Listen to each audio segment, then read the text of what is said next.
اسم اعظم اللہ تعالیٰ کا ایسا نام جس سے جو مانگو فوراً مل جائے، جیسا چاہو ویسا ہو جائے۔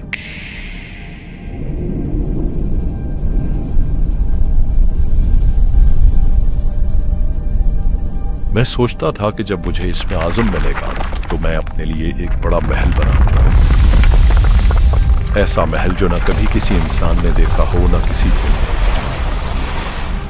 دنیا بھر کے خزانے اس محل میں موجود ہیں اور میں نے وہ بنا بھی لیا، لیکن بعد میں ایک بات سمجھ آئی کہ اسم اعظم میں تو اس سے بھی بڑا خزانہ ہے۔ مجھے وقت میں سفر کرنے پر اختیار حاصل ہے۔ میں نے ہر نبی کے دور میں جا کر ان سے ملاقات کی اور ان سے کائنات کے انوکھے راز جانے۔ حضرت آدم علیہ السلام سے پہلے کی دنیا دیکھی۔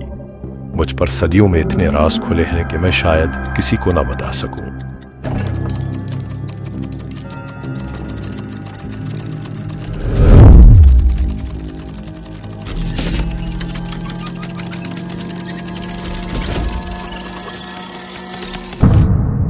لیکن اب میری عمر بہت زیادہ ہو گئی ہے۔ یا اللہ، میں چاہتا ہوں کہ یہ اسم اعظم اور وہ راز میں کسی بڑے ظرف والے شخص کو دے دوں جو اس امانت کو سنبھال کر رکھے۔ یا اللہ، مجھے دکھائیں کہ یہ راز میں کس کو دوں۔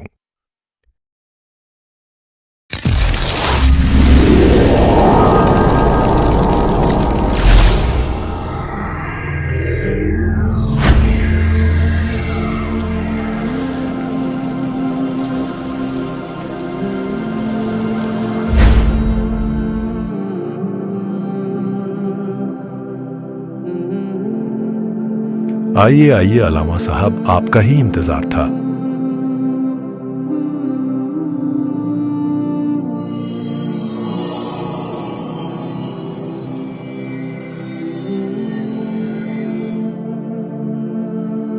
یہ کیسا نور ہے؟ تسلی رکھے، میں آپ کو سب کچھ بتاؤں گا۔ میرے پاس آپ کے لیے بہت امانتیں ہیں۔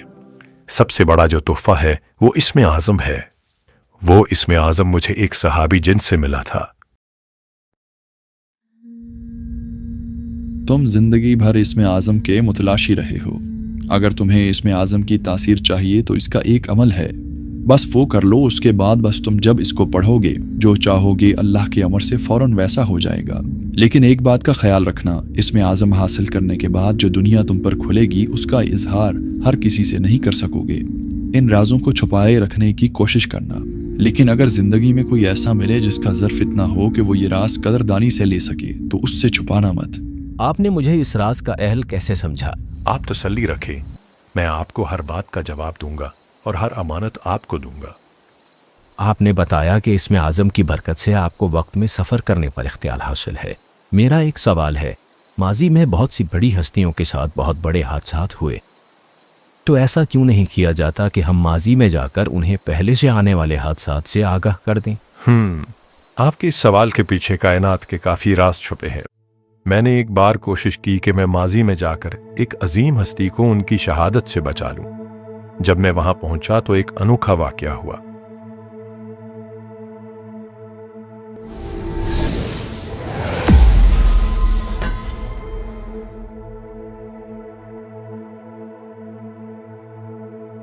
کائنات کے نظام میں خلل ڈالنے کی کوشش نہ کرو، ورنہ تم سے یہ نعمت چھین لی جائے گی۔ واپس چلے جاؤ۔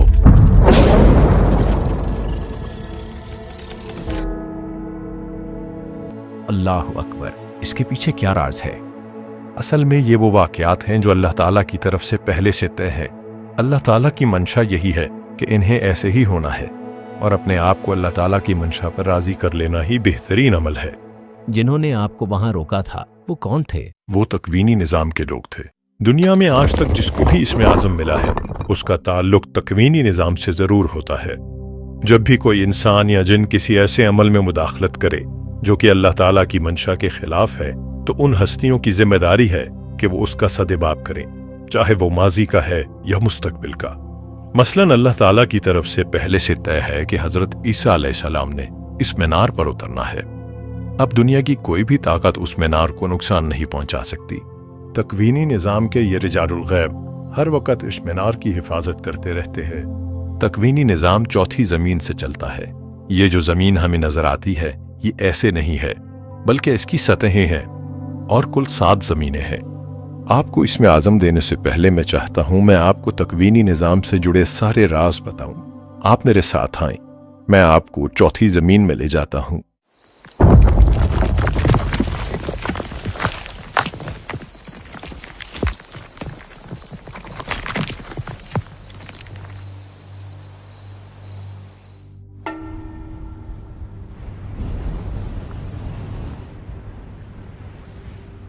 हर जमीन का अपना एक निजाम है, अपना आसमान है।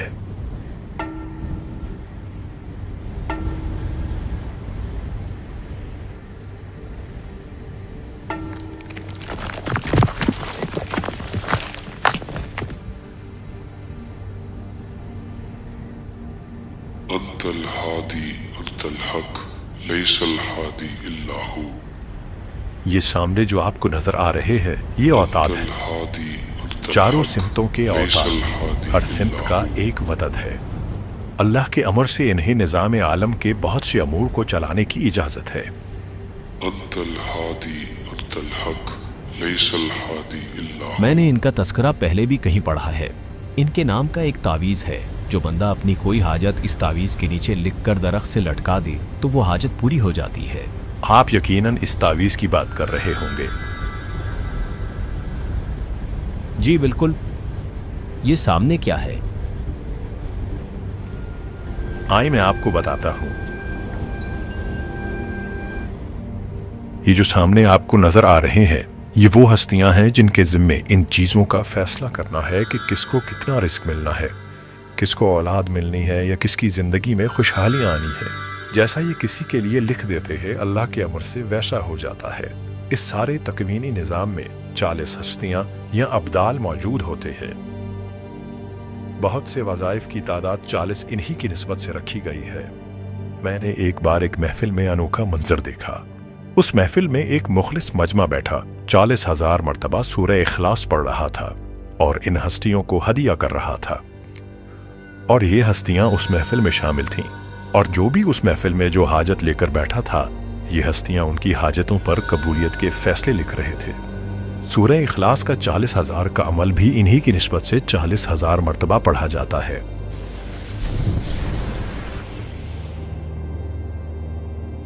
ये जो सामने अभी आए हैं ये कुतब हैं जिनके जिम्मे हुक्मरानों और बादशाहों का इंतखाब होता है। आपको इल्म है कि दुनिया में जितने भी हुक्मरान आते हैं उनका फैसला ये हस्तियां करती हैं। जितने साल जिस हुक्मरान ने हुकूमत करना है वो यही से फैसला होता है। जिस हुक्मरान के लिए ये हस्तियां जितना साल तय करती हैं उससे पहले दुनिया की कोई ताकत नहीं हटा सकती, और जब ये किसी को हटाने का फैसला कर लेते हैं तो कोई ताकत उसकी हुक्मरानी बरकरार नहीं रख सकती। और ये सब जिम्मेदारियां इन्हें अल्लाह ही के अमर से मिली हैं। इनका कोई अमल अल्लाह ताला की मंशा के खिलाफ नहीं होता और ना हो सकता है। अल्लाह अकबर। आपने फरमाया कि इनका इंतखाब हर दौर के नेक इंसानों या जिन्नात में से किया जाता है। इनके इंतकाल के वक्त क्या मामला होता है? इसके पीछे भी एक अनोखा निजाम है। इसमें आजम की बरकत से कई सदियां पहले मेरी एक इंसान से दोस्ती हुई। वो कोई आम इंसान नहीं थे बल्कि तकवीनी निजाम में मक्का के अमीर थे। बाबा मुझे बताएं अभी अगला बादशाह कौन होगा? एक तो तुम सवाल बहुत करते हो। बताएं ना बाबा। चलो मैं आपको 40 मरतबा सूरह बकरा हदिया करता हूँ। ये तुम्हारी आदत ना, बस इसी वजह से तुम जीत जाते हो। बस मैं इतना बताऊंगा, अभी जो बादशाह है इसकी बादशाहत का सिर्फ 1 महीना बाकी है। इससे ज़्यादा कुछ नहीं बताऊंगा तुम्हें। अच्छा मेरा एक और सवाल है, इसका जवाब दे दें फिर मेरी आज की छुट्टी। मैं ये सोच रहा था कि जो तकवीनी निज़ाम के लोग होते हैं इनकी जिम्मेदारी कब ख़त्म होती है? चलो आओ मैं तुम्हें बताता हूँ। मैंने उनके साथ चलना शुरू कर दिया। काफी देर तक हम चलते रहे। चलते चलते ऐसे मनाजिर आ गए जो मुझे मक्का के नहीं लग रहे थे। हम काफी देर ऐसे चलते रहे। मैंने फिर उनसे पूछा हम कितना दूर आ गए हैं? हम मक्का से 1900 मील दूर आ गए हैं। काफी देर चलते चलते हम एक खूबसूरत वादी में पहुंच गए। वो वादी ऐसी थी जैसे दुनिया पर जन्नत का टुकड़ा।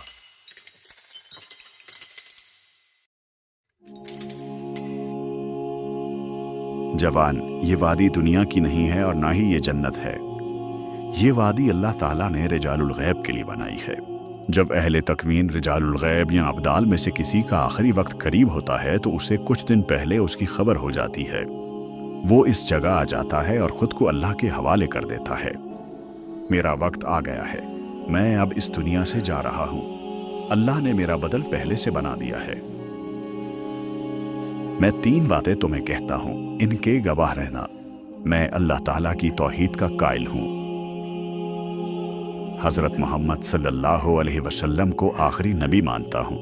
दीन के सारे अहदो पैमा किए जो दीन के लिए ज़रूरी हैं।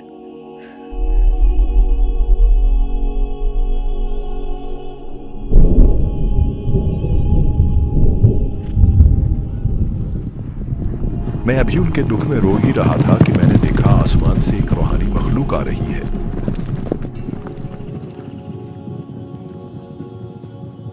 मुबारक है वो शख्स जिसने अल्लाह की अमानत को संभाला और अल्लाह की अमानत की हिफाजत की और अल्लाह की अमानत का साथ दिया। आपने इन्हें आखिरी मर्तबा देखना है तो देख लें, हम इन्हें अपने साथ ले जाएंगे। मैंने उन्हें आखिरी बार गले से लगाया और देखते ही देखते वो आंखों से ओझल हो गई। मैं वहां हैरान और परेशान खड़ा था कि अब मैं वापस कैसे जाऊं। तभी मुझे वापस उन बुजुर्ग की आवाज आई, जवान, तुम्हारा वक्त यहाँ पूरा हुआ, अब यहाँ से वापस चले जाओ। लेकिन मैं कैसे जाऊं? मुझे तो ये इल्म भी नहीं कि मैं यहाँ कैसे आया। तुम जिस सिमत से यहाँ आए थे उसी सिमत में वापस चलना शुरू कर दो। मुझे फना है, लेकिन उस अल्लाह को फना नहीं जो इस निज़ाम को चला रहा है। वही अल्लाह तुम्हें वापस ले जाने पर भी कादिर है। फिर मैंने वहां से वापसी का सफर शुरू किया और कुछ ही मिनटों में वापस मक्का पहुंच गया।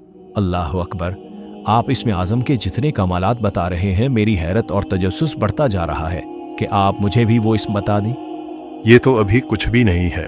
जो अगला राज मैंने आपको बताना है, इसका असर पूरी कायनात पर पड़ेगा। आपके हर साथी पर इसका असर होगा। जिस तक भी ये राज पहुंचेगा उसकी जिंदगी हमेशा के लिए बदल जाएगी। अब मेरी बात ध्यान से सुने, अपना हाथ मेरे हाथ में दें और आंखें बंद कर लें। जब तक मैं ना कहूं आंखें नहीं खोलना।